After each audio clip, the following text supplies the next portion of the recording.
సొరచాప పరుటు తయారు చేసుకునే విధానం. సొరచాపను ముక్కలుగా కోసుకుని బాగా ఉడకబెట్టుకోవాలి.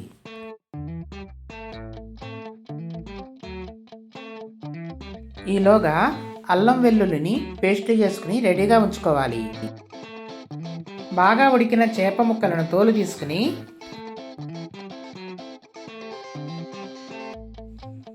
మంచినీళ్ళల్లో శుభ్రం చేసుకుని తరువాత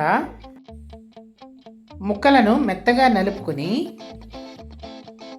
తగినంత ఉప్పు, కారము వేసి బాగా కలుపుకుని తరిగిన కొత్తిమీర, ఉల్లిబందును వేసి సరిపడా నూనెలో